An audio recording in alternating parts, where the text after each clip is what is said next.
Hey, thanks for joining me. Scott Ryan here. I just got an email with a news story indicating that Representative Peter King is, of course, running for president. That it had been rumored. And he has warned, according to ABC News, he said in regard to Hillary Clinton, he's really afraid of her, talking about how formidable she is. He says, quote, "I think she's very strong on foreign policy. And I think that if we nominate someone from our isolationist wing of the party, she'll destroy them," end quote. And who did he name as the isolationist wing of the party? Senators Ron Paul of Kentucky and Senator Ted Cruz of Texas. So here we have somebody a rhino, looking to throw his hat in the ring and get that ultimate hijacking nomination, as rhinos have successfully done for the last decade, figuring if he could be the last rhino standing after the media, after Fox News and Karl Rove systematically destroy every single conservative, that Peter King could be left holding the bag. It's either going to be King or Rubio, I'd say, looking at the two rhino contenders that we have now. But King says, "I like Paul Ryan, but as far as defense, Paul hasn't really spoken out. So far, no one is out there talking about national defense. He says economy's important, immigration's important, but the fact is we don't survive as a nation. If we don't survive as a nation, none of that matters." And he says, "It bothers me," this is the kicker, "it bothers me when the leading Republicans out there, someone like Rand Paul, seems more concerned about an American being killed in Starbucks by a CIA drone than he is about Islamic terrorism." Well, yeah, because we have all the reason in the world to be more concerned about this out-of-control, tyrannical federal government than we do some terrorists. Look, like what happened, these idiots in the Boston terrorist bombing at the marathon, as horrible as that is, those are isolated incidents that oftentimes are foiled, these plots. And this one should have been, but something very dubious prevented that from happening. But without getting into that, I would damn well rather take my chance against the terrorists.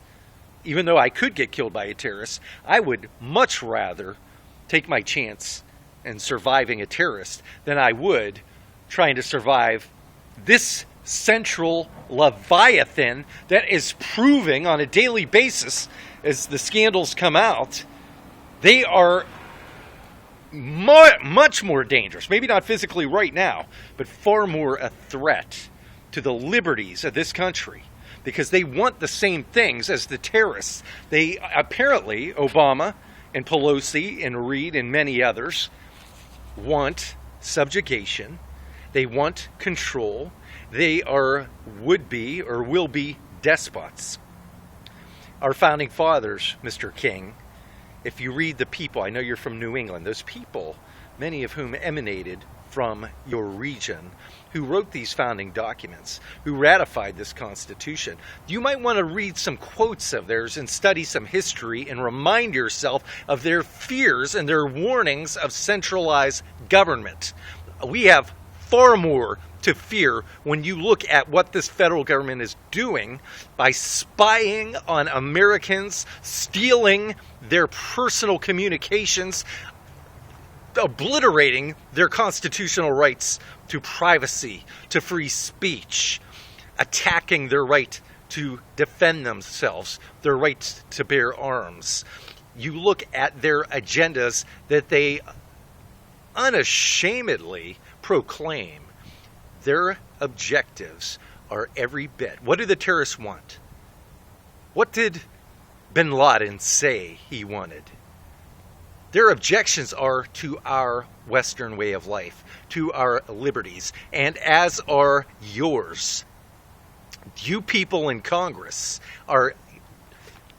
we've got rumors about possible terrorist threats that we've had to endure for the last decade. Code Orange or whatever freaking codes are, nobody pays attention to them anymore. We've got rumors of threats, or we can look at the evidence, the assaults by this federal government that are tangible and empirical, that you should be charged for, that you're getting away with because you people make the rules. We've got tyranny happening, guaranteed. So we're damn right. And as Lincoln said, I mean, I don't know if you read history, but he said that if destruction is to be our lot, it must come from within. And it is. I will take my chances in public buildings, at marathons, at the airport, before I give you people, allow you people to continue your unabated onslaught of what this country was founded to be, what it used to be. And people like you, if you are that ignorant, Peter King, you need to be put in a retirement home. I say that about any congressman or any senator who has served in the 80s and 90s. I don't even care if you were one of the good ones. If you were one of the 5 to 10% who are actually patriots, who love their country and who are not tainted, who would not sell us out. Even if you were one of the good ones, step aside. Step the hell out aside. If you were there in the 80s and 90s, this all happened on your watch. And if you're one of the good ones, loudly proclaim it, send a message, and take the bums with you. It's time to clean house. This country, and this, especially this capital, needs an enema. I want to conclude this with one of my favorite quotes, if I may, from Patrick Henry, one of those people, one of those New Englanders, Peter King, that you apparently know not.